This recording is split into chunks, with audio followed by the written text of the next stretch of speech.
My name is Helen Rose. My pronouns are she, her, hers, and this is my senior capstone for the Division of Cross-Disciplinary Studies at East Tennessee State University. I did my project on Christianity-informed patriarchy in the United States of America.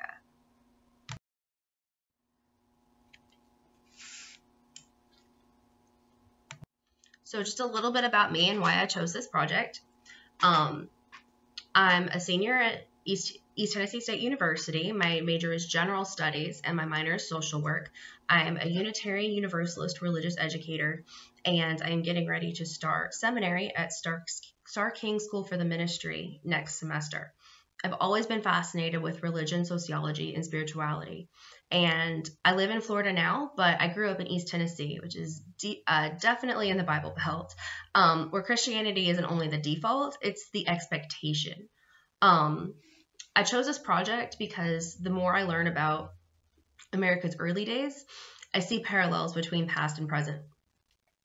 The way that Native Americans were treated in the name of God, in the name of spreading Christianity, in the name of capitalism and so-called patriotism, I'm seeing that happening now. The specific acts of discrimination have changed, but basically it's steadfast, the paternalistic idea that white Christian men think that they know what's best for everybody, and they'll do whatever it takes to get it. So, 200 plus years ago, it looked like the genocide of Native Americans, and today it looks like systematically keeping them in poverty and oppressed and arresting them for protecting their native homelands and nature. It's absolutely mind-blowing. A lot of the maneuvers today are less overtly violent, but much more legal and red tape, and it's just ridiculous. I keep hearing politicians cite Christian values for justification for oppressive policies, especially against women, trans folks, and the queer community in general. I think this has come up a lot in the efforts to deny bodily autonomy and reproductive justice to people who can experience pregnancy. I think it's just a complete overreach of power, and it's done by people who have been emboldened to believe that they have the right to decide for everyone how things are going to be. So I had to narrow my focus a lot. My original outline was like 4 pages long. I wanted to explore the cross-cultural spread of Christianity and gender roles. I wanted to look at Christianity, Judaism, and Islam, and then explore that, and then look at non-Abrahamic traditions.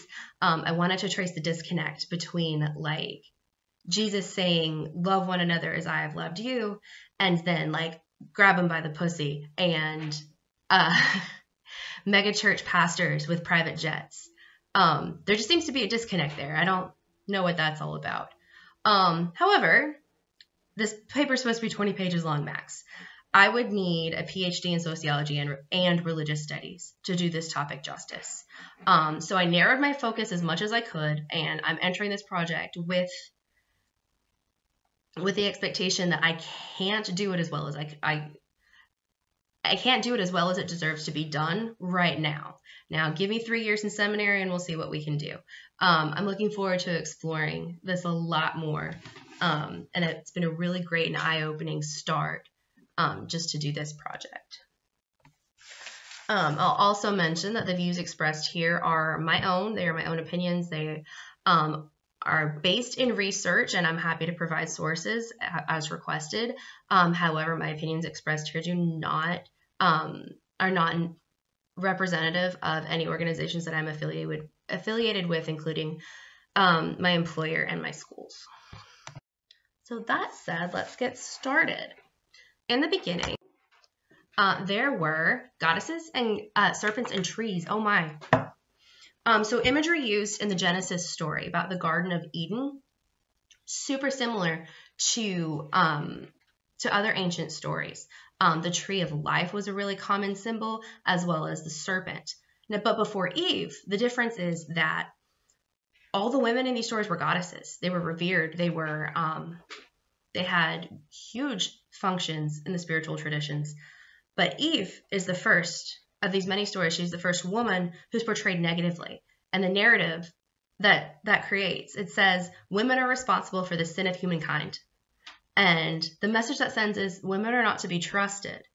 And that's still pretty pervasive in our culture today. And I'd like to thank Reverend Carol Beddoe from my home church in Knoxville for helping me research this topic by giving a really awesome sermon about the stories and myths that we tell in our lives and how we relate to them. It was really informative, and she helped me out a ton by sharing some of the research that she did for that sermon. And then also in the beginning, before even Genesis, as it appears today, there was Lilith. Lilith was Adam's first wife. Lilith appears in Jewish texts, but she didn't make the cut for the Christian Bible.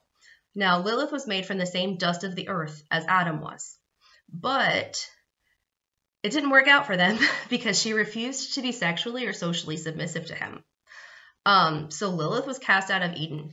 She bounced, and the next draft was Eve, who was made from Adam's rib. And this instigates the first narrative of complementarianism, and that remains in some Christian denominations today.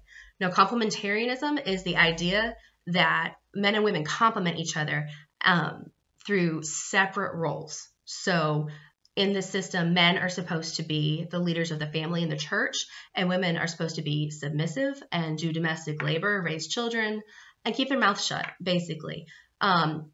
Now, many Christian denominations have come away from this in some ways, but it's also still very common in other ways. It's still very common to hear in wedding vows that wives should obey their husbands. And that is set up in Genesis with the idea of Eve coming from Adam and being submissive to him from her materials of creation. Next up, we've got Jesus. Apparently, he's a big player. Christian, the word Christian means little Christ. So the idea, in theory, behind Christianity is to be Christ-like, right? So biblical Jesus, brown dude, Middle Eastern descent, said things like, sell your possessions and give them to the needy. Blessed are the peacemakers, and love one another as I have loved you. So these days, Jesus is a big proponent of the Second Amendment. He is somehow, in America, always portrayed as white. One of my favorite memes is when people will replace a picture of Jesus with a picture of Obi-Wan Kenobi from Star Wars, and people can't tell the difference. The difference is Jesus is not white, was never white, should not be portrayed as white. In America, the American version of Christianity features megachurch pastors with private jets. And the basic message of using Christianity to justify oppression of people who are poor, who are transgender, homosexual, women, immigrant, you name it. You can find a Bible verse to state any kind of case. They are very selectively used very selectively and inaccurately used to justify oppression. The same verses that supposedly condemn things like homosexuality also condemn wearing like mixed fabrics and, allow things like slavery and stoning someone to death, but they're selectively used to so-called condemned homosexuality. Which brings us to our next point, is that it's critically important to be aware that the Bible has been translated dozens of times. It was originally written in Greek, and each time it's translated, something's lost, okay? It's cultural context, or it's the original meaning of words that don't have an equivalent in the language that it's being translated to. We also have to consider the personal biases of the person or organization doing the translation, which is exactly what happened with this verse we're going to talk about next. According to Bible researcher Ed Oxford, the word that's commonly translated as homosexual didn't exist with that translation until the 70s. Now, let's remember that the Stonewall riots happened in 1969, we just celebrated the 50th anniversary of the Stonewall riots, which are largely believed to be the beginning of the gay rights movement in the United States of America. So this word, up until this point, this word was always translated as either self-abusers or boy abusers. This verse is very likely speaking about people who molest children. They're not talking about homosexuals, but it was funded by an American organization in the 70s during this, and that's when the translation changed. And it's still used like that today, even after the 2015 ruling on marriage equality. So that's all to say, the Bible as it exists today has lost so much from the original text. It takes a lot of research, and it takes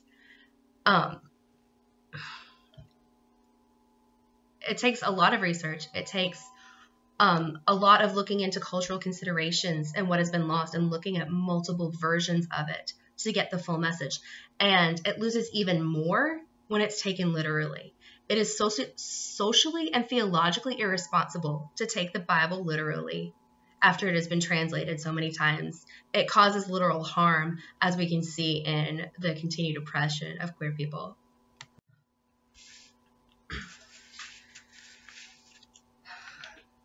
So even though the United States has no official religion, it's really common to hear that the United States is a Christian nation or was founded on Christianity.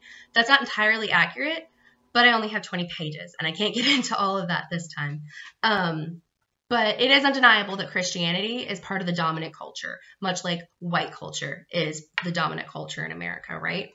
And so being part of that dominant culture comes with a lot of privilege. I'm going to say this twice because it's important. Privilege is an unearned advantage. Having privilege does not mean that someone's life has not been hard in any way. It means that a certain diversity factor, such as race, gender, sexual orientation, or religion, has not made life harder. I'm going to say it again because it's really important. Privilege is an unearned advantage. Having privilege does not mean someone's life has not been hard in any way. It means that a certain diversity factor, such as race, gender, sexual orientation, or religion, has not made it harder. So due to this dominant culture privilege, Christians can expect to have time off of work or school for their major religious holidays. They can expect that authority figures that they run into, such as teachers, law enforcement, public officials, are likely to share their religious views. If they're to be tried by a jury of their peers, it's very likely that some or most of those peers are going to be of the same religious tradition as them. And they can also expect that some, if not most, lawmakers elected to represent them will also represent and share their religious views. Now, these examples constitute privilege because a person in a non-dominant religion cannot expect the same thing. As a Unitarian Universalist, I don't expect to have days off for Chalaka, but I know I'm going to be off for Christmas, and I know I'm going to be off for Easter. I don't expect that people are going to share my belief in the inherent worth and dignity of all people and treat people as such, because I'm not part of the dominant culture, and the dominant culture honestly does not respect the inherent worth and dignity of all people. And representation matters. So we have two charts here. We have one for representation of women and one for representation of Christians and non-Christians. So when you look at this, you see that women are approximately 51% of the population, but only 28% of lawmakers in Congress right now. And then when we're looking at the blue chart, you have 88.2% of lawmakers in the present Congress, the 116th Congress, are Christian. Now, 71% of the population is Christian, but 29% is non-Christian. The largest subset of that non-Christian sector is completely unaffiliated with any religious tradition. So you have 23% of people who are completely unaffiliated, but laws are being made based on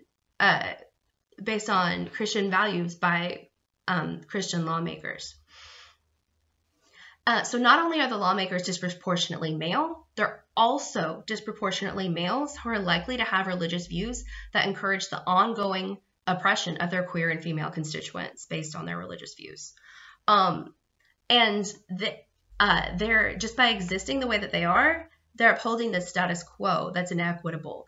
And they don't have any reason to want to change it. They're in power, they're comfortable, and there's no reason for them to want to change it right now. This is also showing up in the issue of bodily autonomy and reproductive justice. So, excuse me, even though we have a scarcity of female lawmakers, disproportionately low percentage of female lawmakers, there's been an extraordinary trend the past couple years of very strict legislation regarding females' bodies. And I'd like to point out right here that in speaking about abortion rights, bodily autonomy, and reproductive justice, I'm referring to anyone who can experience pregnancy that is not, excuse me, that is not limited to cis females.